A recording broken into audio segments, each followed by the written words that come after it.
নিন, এই লড়াইয়ের শপথ নিন, এই প্রতিরোধ পরিষদে ভোট দিন।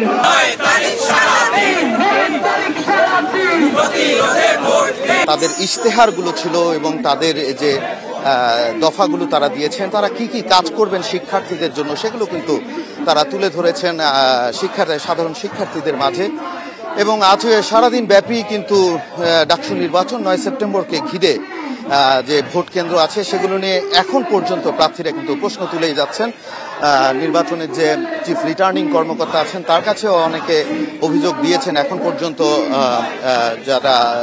যাতে সাধারণ শিক্ষার্থীরা সুষ্ঠুভাবে তাদের ভোট প্রদান করতে পারেন এবং সাধারণ শিক্ষার্থীদের জন্য বিশেষ করে যারা বহিরাগত আছে তাদের জন্য যাতে বিশ্ববিদ্যালয় কর্তৃপক্ষ যাতায়াতের ব্যবস্থা করে সেটি নিয়েও কথা হয়েছে। এবং আমরা যতদূর জানতে পেরেছি চিফ রিটার্নিং অফিসারের বিজ্ঞপ্তিতে জানানো হয়েছে যে যাতায়াত ব্যবস্থার জন্য বহিরাগত যারা হচ্ছে অনাবাসিক শিক্ষার্থী আছে, বহিরাগত নয়, অনাবাসিক যারা শিক্ষার্থী আছেন বিশ্ববিদ্যালয়ের তাদের জন্য হচ্ছে অনাবাসিক শিক্ষার্থীদের জন্য যাতায়াতের ব্যবস্থা করা হবে।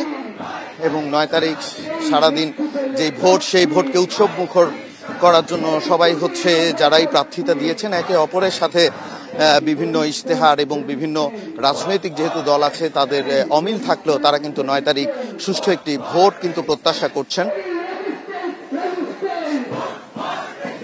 প্রতিরোধ পর্ষদের এই মিছিলে আমরা দেখতে পাচ্ছি তারা লিখছে যে সমতায় প্রতিরোধ, নিরাপদ ক্যাম্পাস, অর্থাৎ নিরাপদ ক্যাম্পাস গড়ার জন্য, নারী বান্ধব ক্যাম্পাস গড়ার জন্য প্রত্যেকেই তাদের ইশতেহারে কিন্তু আমরা বিশেষ করে উল্লেখ করেছি নারী বান্ধব যে ক্যাম্পাস সেটা কিন্তু তারা প্রতিষ্ঠার জন্য তারা ইশতেহারে তাদের ঘোষণা করেছেন।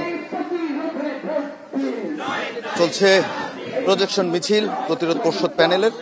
আমরা দেখতে পাচ্ছি প্রতিরোধ পর্ষদের যে সব প্রার্থীরা আছেন তারা কিন্তু এই মিছিলের সামনে থেকে নেতৃত্ব দিচ্ছেন।